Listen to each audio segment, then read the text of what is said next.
Freshers campus selections లో HR round అనేది కూడా one of the key round అనే చెప్పొచ్చు ఫ్రెషర్స్ పాయింట్ ఆఫ్ వ్యూలో. సో ఫ్రెషర్స్ కి హెచ్ఆర్ రౌండ్ లో అడిగే ఒక టాప్ 10 క్వశ్చన్స్ గురించి ఈ వీడియోలో డిస్కస్ చేద్దాం. ఫస్ట్ కల్చరల్ అలైన్మెంట్, అంటే మీరు ఆ కంపెనీ కల్చర్ కి అలైన్ అయి ఉంటారా లేదా అనే క్వశ్చన్స్ వస్తాయి.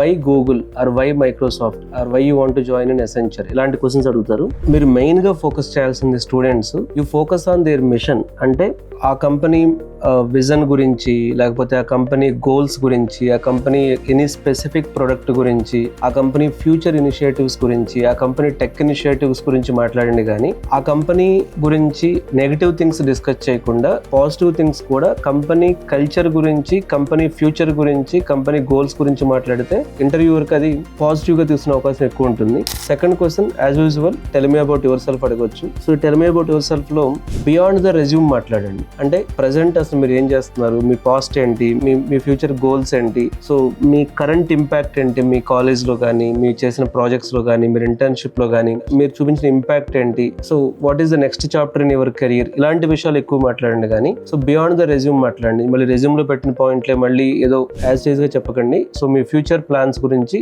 ఎక్స్ప్లెయిన్ చేయండి. అలాగే third question, tell me about a situation you had to deal with ambiguity, అంటే అంబిగ్యూటీని ఎలా హ్యాండిల్ చేశారు, టఫ్ సినారియోస్ ఎలా హ్యాండిల్ చేశారు, అంటే అలాంటప్పుడు మీరు ఎంత పాజిటివ్ ఆన్సర్ ఇస్తారు అనేది చాలా చాలా ఇంపార్టెంట్. ఎందుకు అంటే మేము మీకు ఒక మంచి రోల్ ఇచ్చేటప్పుడు, ఫ్యూచర్ లో మీకు ఒక మంచి క్రిటికల్ ప్రాజెక్ట్ ఇచ్చేటప్పుడు ఒక అంబిగ్యూటీ ఆర్ కన్ఫ్లిక్ట్ సినారియోని ఎలా హ్యాండిల్ చేశారనేది ఇంపార్టెంట్. సో ఒక అంబిగ్యూటీ ఆర్ కన్ఫ్లిక్ట్ సినారియోని ఎలా చెప్పాలి అంటే, అసలు మీరు ఒక డేటాని ఎలా గ్యాదర్ చేశారు, ఆ అంబిగ్యూటీ సినారియో సంబంధించినటువంటి అథెంటిక్ డేటాని ఎలా గ్యాదర్ చేశారు, అందులో నుంచి బెస్ట్ గెస్ డైరెక్షన్ కి ఎట్లా వెళ్ళారు, అంటే అందులో మీరు ఎంత ఫ్లెక్సిబుల్ గా ఉన్నారు అంబిగ్యూటీ సినారియో వచ్చినప్పుడు అది మీరు యాక్సెప్ట్ చేయడానికి. సో ఇట్లా ఒక కన్ఫ్లిక్ట్ సినారియో మేనేజ్మెంట్ గురించి ఖచ్చితంగా తెలుసుంటే better. Especially top product based companies definite గా మీరు ఒక కన్ఫ్లిక్ట్ సినారియోని ఎలా హ్యాండిల్ చేస్తారని అడిగే ఛాన్స్ ఉంది. ఫోర్త్ వన్ వచ్చేటప్పటికి give an example of a time or situation where you failed, అంటే ఎంతసేపు మీ స్ట్రెంగ్స్ గురించి, పాజిటివ్స్ గురించి కాకుండా, సో అసలు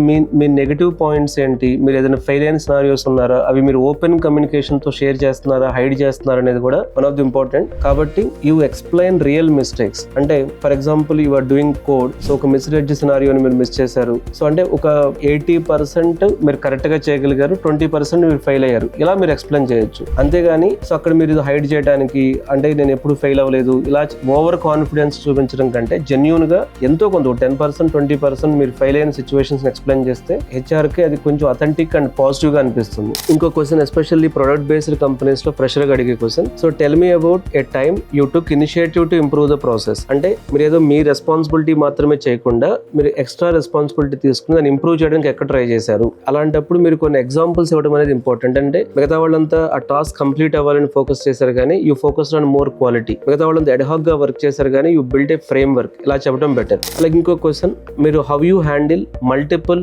competing priorities with the tight dead line, అంటే మీకు ఒక మల్టిపుల్ టాస్క్లు ఉన్నాయి, టైం చాలా తక్కువ ఉంది, ఎలా ప్రయారిటైజ్ చేస్తారు, how you are prioritising the works అనేది ఇంపార్టెంట్. సో అలాంటప్పుడు ఎలా ప్రయారిటైజ్ చేస్తారని మీరు చెప్పాలి అంటే, ఏ టాస్క్ కి ఎక్కువ కంపెనీ రిస్క్ లోకి వెళ్తుంది, ఏ టాస్క్ కి ఎక్కువ టీమ్ రిస్క్ లోకి వెళ్తుంది, సో రిస్క్ ఎక్కువ ఉన్న టాస్క్ ని ముందు చేస్తాను, రిస్క్ తక్కువ ఉన్న టాస్క్ ని తర్వాత చేస్తాను, ఆ రిస్క్ ఫ్రేమ్ వర్క్ గురించి మాట్లాడగలగాలి. ఒక multiple task at a time చేయాల్సి వచ్చినప్పుడు హౌ యూ ప్రయారిటైజ్ అనేది డెఫినెట్ గా పాయింట్ అవుతుంది. అలాగే ఇంకొక question, where do you see your career moving in the next 3 to 5 years, అంటే అసలు నెక్స్ట్ నీ విజన్ ఏంటి, నువ్వు ఏదైనా ఒక ఫ్యూచర్ ప్లాన్ తో ఉన్నావా లేవా అనేది. సో డెఫినెట్ గా నువ్వు అక్కడ ఆన్సర్ చేయాల్సింది ఎలాగైనా your growth with the companies trajectory, అంటే కంపెనీ గ్రో అవుతూ నేను గ్రో అవ్వాలనుకోవటం అనేది one of the positive aspect అవుతుంది. కానీ కంపెనీ గ్రోత్ కి నీ గ్రోత్ కి మ్యాచ్ లేకుండా చెప్తే అది నెగిటివ్ గా తీసుకునే ఛాన్స్ ఉంది. కాబట్టి కంపెనీ గ్రోత్ తో పాటే లెట్స్ సే కంపెనీ ఫ్యూచర్ లో ఏఐ సైడ్ చాలా గ్రో అవ్వాలని ఉంది, సో మీరు కూడా ఏంటంటే you wanted to see in that direction. So company growth కి మీ గ్రోత్ ని మ్యాచ్ చేసి మీ ఫ్యూచర్ డైరెక్షన్ చెప్పగలిగితే పాజిటివ్ ఆస్పెక్ట్ లో ఉంటుంది.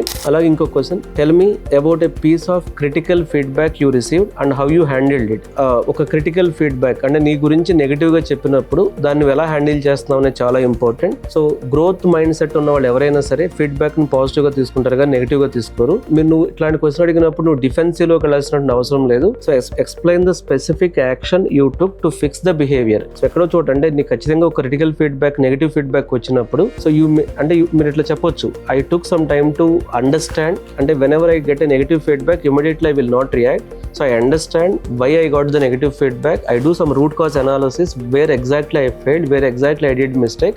So దాన్ని బట్టి ఆ రూట్ కాజ్ అనాలిసిస్ని బట్టి what is the best action I have to do to improve my self. So ఆ ఫీడ్బ్యాక్ అనేది నా గ్రోత్ కోసం ఇచ్చారు, కానీ నన్ను క్రిటిసైజ్ చేశారు అనేది తీసుకొని నేను నా గ్రోత్ కోసం ఇచ్చారు అనేది చెప్పగలిగితే అది కొంచెం ఇంటర్వ్యూవర్కి మీ మీద అంటే మీకున్న కాన్ఫిడెన్స్ని రిప్రజెంట్ చేస్తుంది. ఇట్లా కొన్ని మనం ఒక 7 to 8 చెప్పాను నేను. కొంతమంది స్టూడెంట్స్ ఏంటంటే మంచి మంచి కంపెనీస్లో టెక్నికల్ రౌండ్ క్లియర్ చేస్తారు, మేనేజర్ రౌండ్ క్లియర్ చేస్తారు, కానీ హెచ్ఆర్ రౌండ్లో పోతుంది. సో హెచ్ఆర్ రౌండ్ కూడా ఎస్పెషల్లీ ఫ్రెషర్స్, అది టాప్ కంపెనీస్కి వెళ్ళేటప్పుడు, సో టాప్ ప్రొడక్ట్ బేస్డ్ కంపెనీస్కి వెళ్ళేటప్పుడు హెచ్ఆర్ రౌండ్లో కూడా కొంచెం కాషియస్గా ముందే ప్రిపేర్ అయ్యి వెళ్తే సో ఇలాంటివి నెగిటివ్ సినారియోస్ కానీ, క్రిటికల్ ఫీడ్బ్యాక్ కానీ, డిపెండెన్సీస్ కానీ, కన్ఫ్లిక్ట్ సినారియోస్ కానీ, అంబిగ్యూటీ సినారియోస్ కానీ, నెగిటివ్స్ చెప్పండి. ఇట్లాంటప్పుడే కొంతమంది డిఫెన్సివ్కి వెళ్ళిపోయి ఏదేదో చెప్పేస్తారు. అట్లా కాకుండా కొంచెం ప్రాక్టీస్గా సెల్ఫ్ కాన్ఫిడెన్స్తో రియల్ ఎగ్జాంపుల్స్ ఇస్తూ మీ ఎక్స్పీరియన్సెస్ అక్కడ షేర్ చేయగలిగితే డెఫినెట్గా మీలో ఒక పాజిటివ్ ఆస్పెక్ట్ని ఇంటర్వ్యూకి అర్థమైతే సో ఆ హెచ్ఆర్ రౌండ్ కూడా ఈజీగా క్లియర్ చేయొచ్చు. సో చాలా మంది హెచ్ఆర్ రౌండ్ క్లియర్ అయిపోతుంది, బట్ కొంతమందికైనా సరే హెచ్ఆర్ రౌండ్కి కాన్ఫిడెంట్గా వెళ్ళటం వలన